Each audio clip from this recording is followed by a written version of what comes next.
Welcome to Green is Good, raising awareness of each individual's impact on the environment and helping to create a more beautiful and sustainable world. Now, here's John Shigarian, Chairman and CEO of Electronic Recyclers International, and Mike Brady.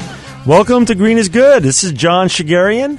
And I'm Mike Brady, and welcome to the debut of Green is Good. This is going to be a really cool show, a lot of fun, great information about what we can all do as individuals and as a community to make our world a more sustainable place. Yeah, and what a great day to be starting right before Earth Day here in 2009, April 2009. It's an exciting day to be here and an exciting day to talk about how we can change the world and make it a little bit of a greener place and how everyone can be part of the solution.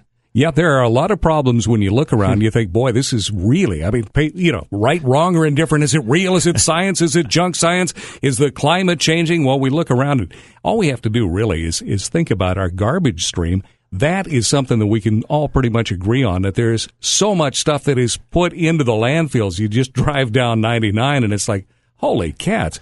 But that's something that we can all do a lot about. Oh, yeah. I mean, just with our business, electronic recycling, look at how big it's the fastest growing solid waste stream in the world. And we have become the solution to keep that stuff out of the landfills and to recycle it and repurpose it. And that's just one example. There's many, many other examples with regards to the landfills. But Mike, today is our first show. Okay. And we've got to start right at the beginning. All right, let's begin with the beginning. And where is that going to start from? I think the beginning is the first thing what happens when we're born is our first breath of air. Oh, yeah, the doctor pulls us up, holds us up by our feet, little tap on the fanny, wham, we start breathing. We start breathing, we start crying, whatever. We all do a little of both, and we got to start with the air. Air is really step one, and I think it's a great way to kick off our show. We're honored to have Nidia Bautista here. She's the policy director for the Coalition for Clean Air, and she's currently spearheading the organizational efforts on inland trucking, coordinating the statewide environmental health and legislative working group, advancing community protection and benefits via AB 32, and many, many, many other things that I'm not even going to read here. Bottom line, Nidia is an amazing advocate, does great outreach and education, and I'm really honored, Mike, that she agreed to be our first guest here today. Nidia, hello. How are you today? Hi, John and Mike. I'm doing well, thanks. Thanks so much for having me on. Hey, Nidia, when I moved here, I married a Valley girl in 1985, and I moved here in 1996, and I was visiting my in-laws in between, and I thought, I made a mistake. I made a great choice to marry my wife. That's not the mistake. Yeah, you got to be clear about that, John. Yeah. Okay. That's not the mistake. But I had a mistaken belief that because I saw all this beautiful farmland and my in-laws were in the agricultural industry, that this was sort of like the cleanest of clean of everything, including, of course, the air. Nidia, why was I so wrong? Where did I go wrong? Yeah, that's a common mistake, actually. So don't punish yourself too much there. Tell me a couple reasons. What happened? Tell me a couple reasons. Unfortunately, the valley, there's a couple of things. One is its geography. It's shaped just like a bowl. You have mountain ranges on both sides, and you have stagnant air oftentimes. And then you have an abundance of sun and heat, which unfortunately are really good for forming ozone and smog. And so that combined with the abundance of air pollution sources, I think, anyone who's either lived or driven by the valley knows all too well that there are so many heavy-duty diesel trucks there. Obviously, lots of cars, because there's lots of people there, and more people have come into the region over the last decade or so.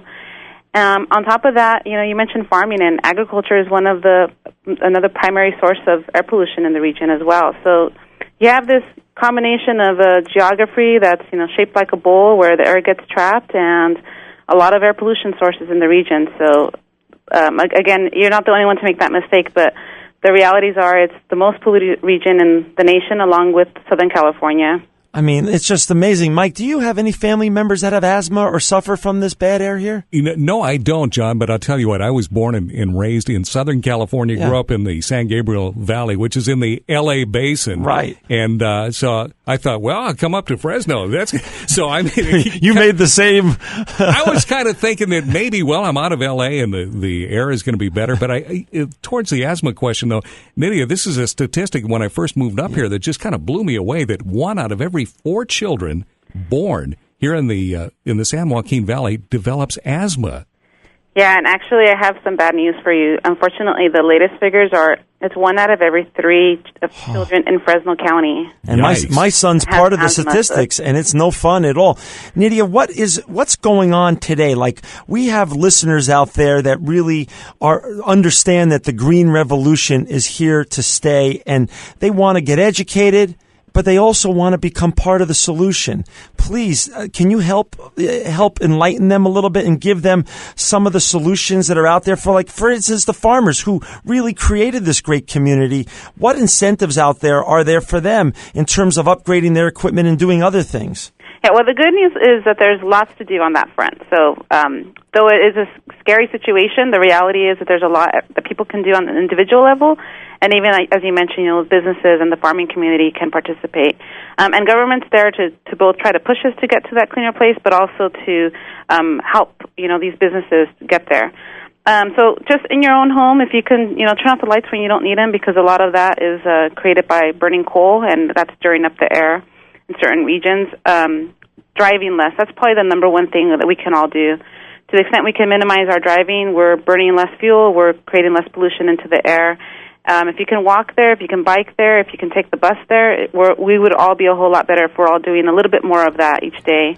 And then for businesses, you mentioned incentives for them, and I'm not going to tell you that there's money for everybody, because there isn't, but there are some pots of money out there, and folks can access that funding through their local air district, through the state itself, and that's both for farmers, but also even for the truckers, and even to help people get rid of their old cars if their cars aren't passing the smog test. And then recently, with the federal government's coming in with this economic stimulus, and it's all about green. And while cleaning up our air has been something that California's been doing for a long time, and we're that's not a green revolution, I don't know what else is. So there's immediate things that we can do to purchase equipment that'll actually reduce pollution, whether it's electrifying our equipment or putting traps so that we're not emitting toxic pollution into the air. So there's lots of funding out there, and if folks would like to access that, they're welcome to contact us, and we can connect them to the right places. Well, Nidia, too, when we're talking about some of these investments in new technology,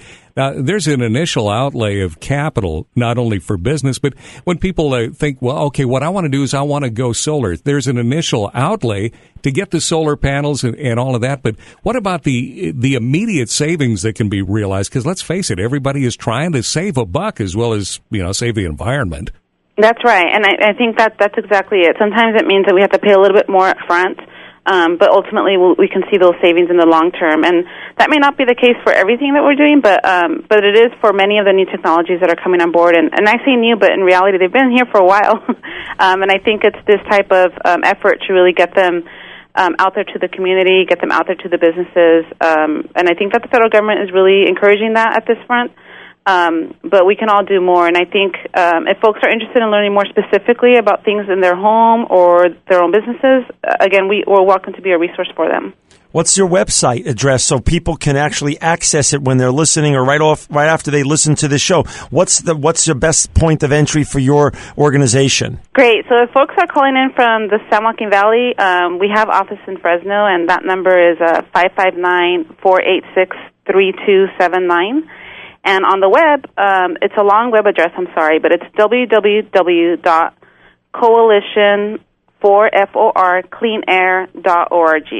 And we have information on our website as well, including our contact information for all of our offices. Mike, we'll post that on our website, huh? Yeah, we can do that on the website, and all you have to do is go to KRDU1130.com, and it will all be there.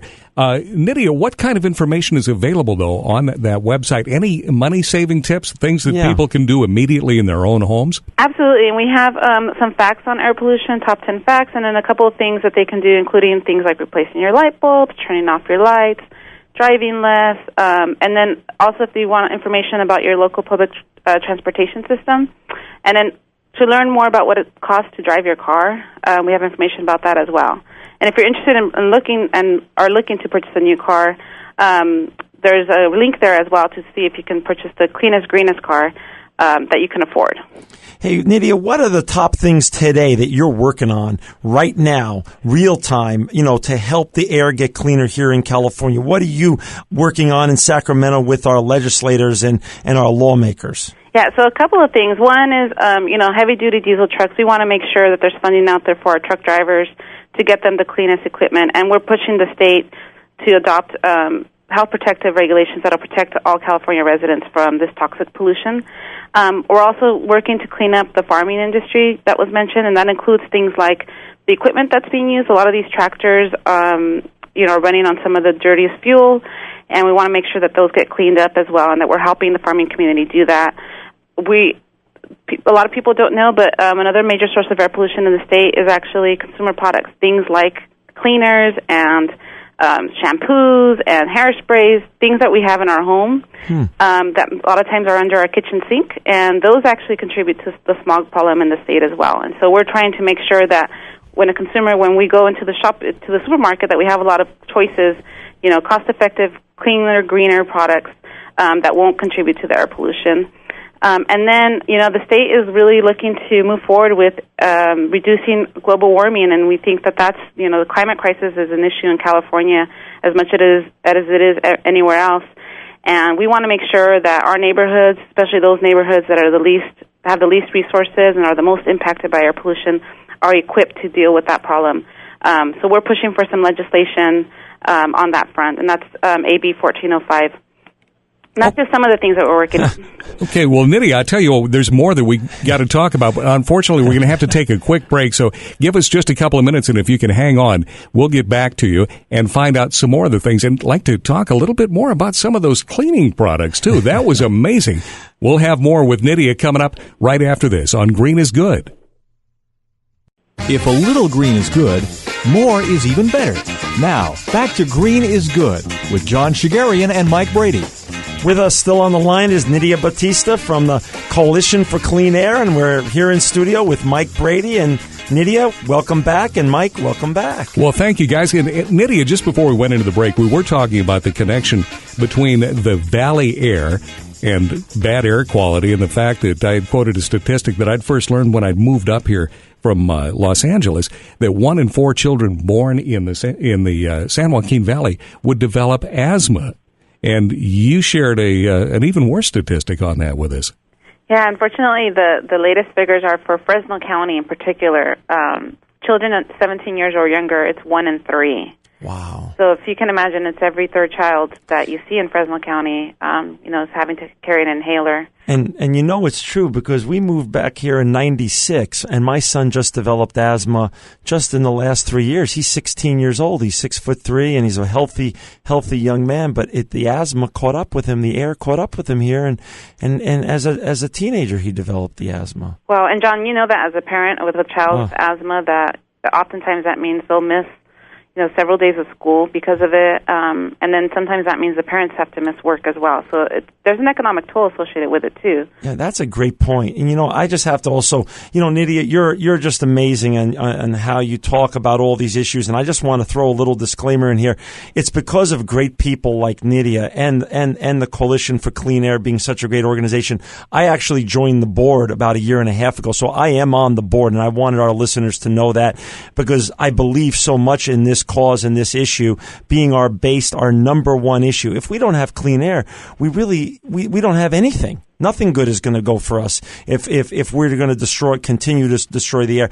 Nidia, hope. Give us some hope. Like, what are some communities that have turned their air quality around? I understand Mexico City has turned their air quality around, or other cities are doing great things to turn their air quality around. What's the hope for the Central Valley? Yeah, so we actually don't have trouble too far away. I think that Southern California, though the air is still not fully clean there, there's still a long way to go. The realities are that we've come a long way. I think anybody that was living in Southern California, especially near the Los Angeles area, 20 years ago, 30 years ago, can recall just how bad the air was there. And since those days, I think we've made tremendous progress. You're absolutely right, Nidia.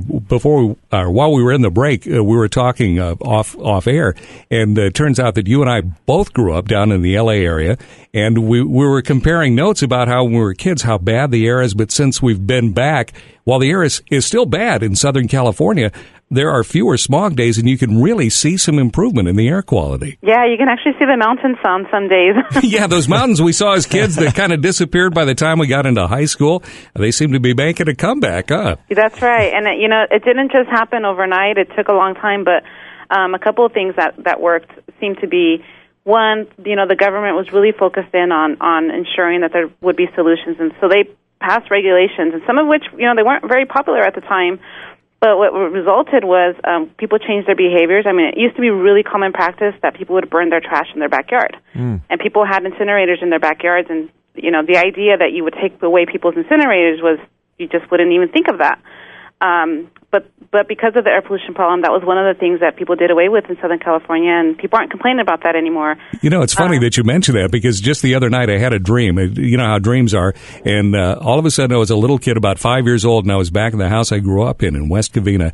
And there it was. We did have one of those trash incinerators right behind our garage. And I remember taking the trash out, and I couldn't wait to be able to be trusted with matches to set the stuff on fire. But that's all gone now. That's right. And, the San Joaquin Valley has taken steps. They were the first region in the state to actually have residents limit their use of their fireplaces, which, we all love the idea of the fireplace. It's a very romantic spot, and, I think we all have memories of using the fireplaces. But that's something San Joaquin Valley residents have stepped up, and they said, we're going to limit our use of it. We'll use it on some days, but when the air is really bad, we're not going to use it on those days.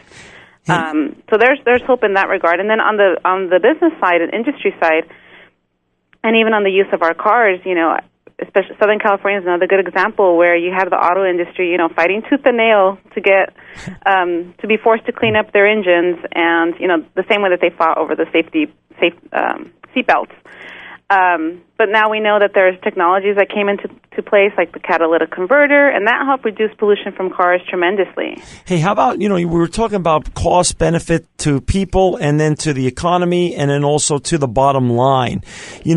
How about hybrids? Are you seeing more hybrids up in Sacramento? Down here in Fresno, we're seeing more hybrids on the road. We have 10 hybrids at our company, Electronic Recyclers, in terms of our salespeople are driving hybrids, and the return on investment is very, very strong. What do you see out there with regards to car manufacturing and the use and the purchasing of hybrids? Yeah, definitely. I think you hit the nail on the head there, John. I think, hybrid use and consumers' desire for them have increased tremendously. One thing I always talk to people about, not necessarily everybody can afford a hybrid, for personal use. Right. But certainly people can afford, there are other cleaner versions out there. They may not be the hybrid, but it could be, basically, if you see a tag where it says lower emission vehicle or partial zero emission vehicle. There's other cars out there too that also don't emit as much as some of the other models.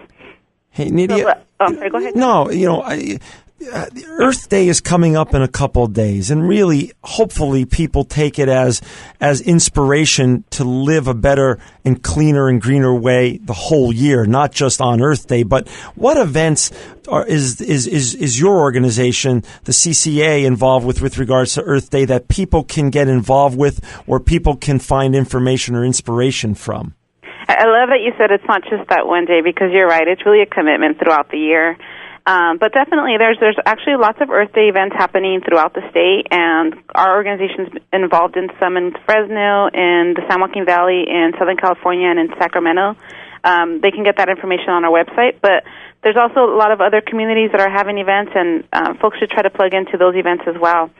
Gotcha. Which event are you going to? What's your favorite event that's going to be up in Sacramento? Well, I'll be participating in the Southside Park event. It's the largest Earth Day event here in Sacramento, and that's coming up on the 26th of this month. That's great. That is just so awesome. And Nidia, is there any other thoughts or any other green tips that you want to give our listeners before we say goodbye today? Yeah, I appreciate that. One last one that I missed, which is spread the word. This is all good news we need to be sharing with folks about things that they can do, and I think the more we get that message out there, the better, and that's why I really appreciate John and Mike, both of your time and the opportunity to be here to speak to your listeners. Well, we appreciate you, and we appreciate all that you're doing with the Coalition for Clean Air, which is the best and the biggest advocacy organization with regards to clean air in California. And it was an honor to have you as our first guest, Nidia.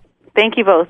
Oh, John, that was some great information, and what a great guest for the first show. Nidia Bautista, the policy director of the Coalition for Clean Air, and taking some time out to talk to us all the way from Sacramento today. Oh, wonderful lady, wonderful organization. It's just a great way to kick off our show, Mike. You know, and the thing is that while the statistics about 1 in every 3 children being born in the San Joaquin Valley developing asthma by the time they're 17, that's a daunting statistic, but the good news is, and Nidia was able to share a lot of hopeful information about in places where people have really worked together and banded together as a community, they have begun to reverse bad air quality. The change begins with us, and we can be the solution, and that's the great part about this show. We want to offer information to our listeners so they can become the change. You know, and it's really true because everybody doing just a little bit, but everybody doing a small part, that is where the change begins. And I thought one of the things that I found most fascinating about our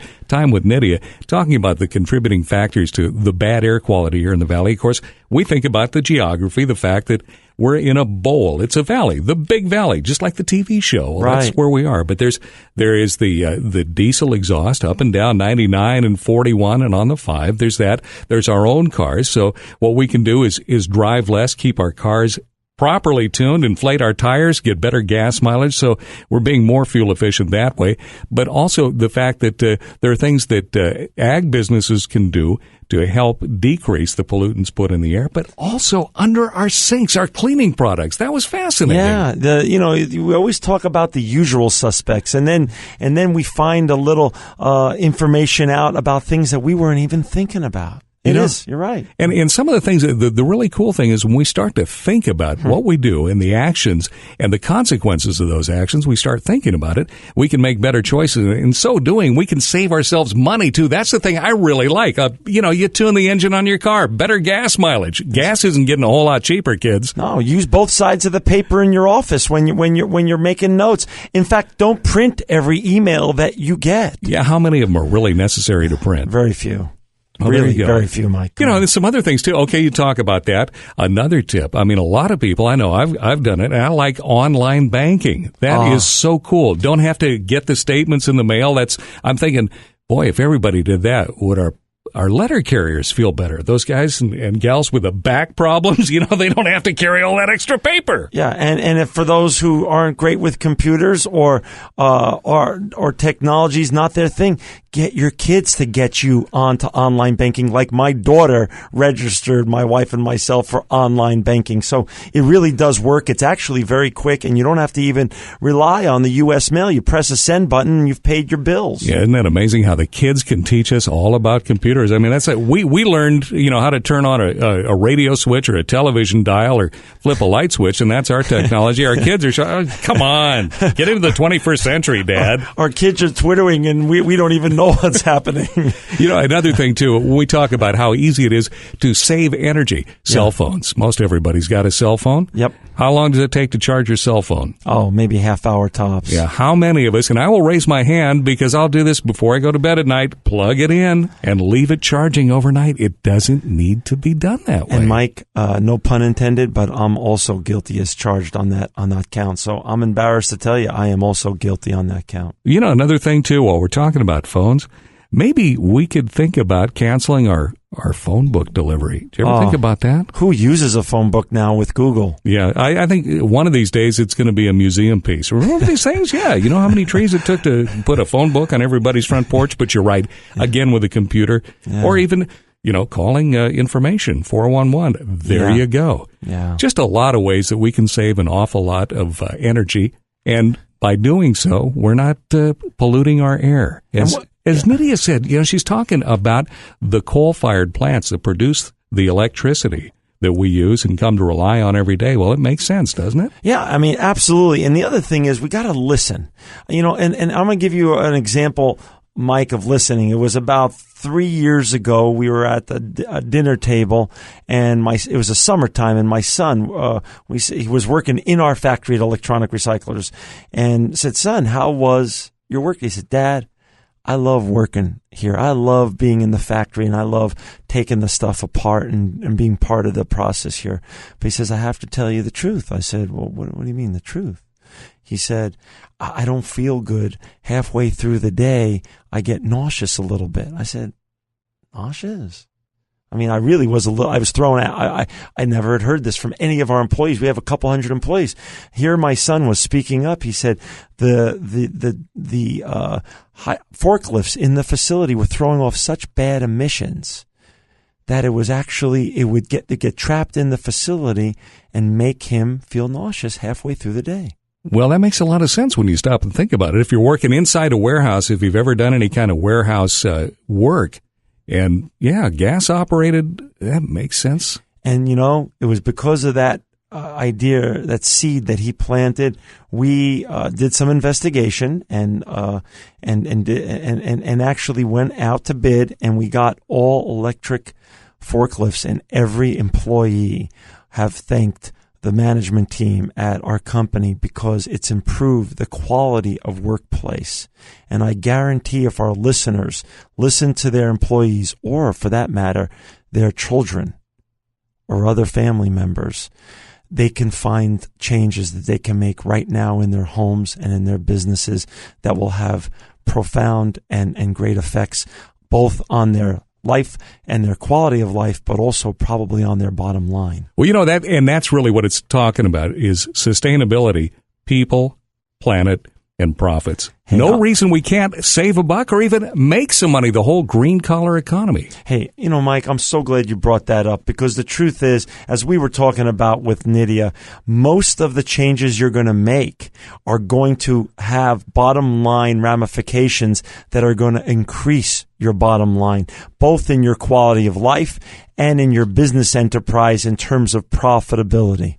That makes sense. It makes so much sense. And of course, when we talk about it, KRDU is all about radio that changes lives. Yeah. And we're talking about stewardship here. And it's just good common sense, and it's good stewardship, taking care of the planet that we all share. Okay, with Earth Day coming up this week, we hope you celebrate, and just remember that we can all make a change. Just one little change in our own lives every day. That can become a habit, and done together, we can really make a difference. Oh, yeah. And next week, Mike, we have Bob Epstein on, and he's the head of E2, and he's the founder of E2, which is Environmental Entrepreneurs. And he's going to be giving us tips on how to become part of the green revolution in terms of if you want to be starting a green business, and also help create the green collar workforce. I love it. Saving the planet and making some money at the same time. It works for me. Oh, it's great. And for some green tips, I want our listeners to go to KRDU1130.com, and remember always that green is good. This program will be available for downloading in a couple of days at KRDU1130.com. Keyword podcast. Thanks for listening, and join us again next week at this time for another edition of Green is Good.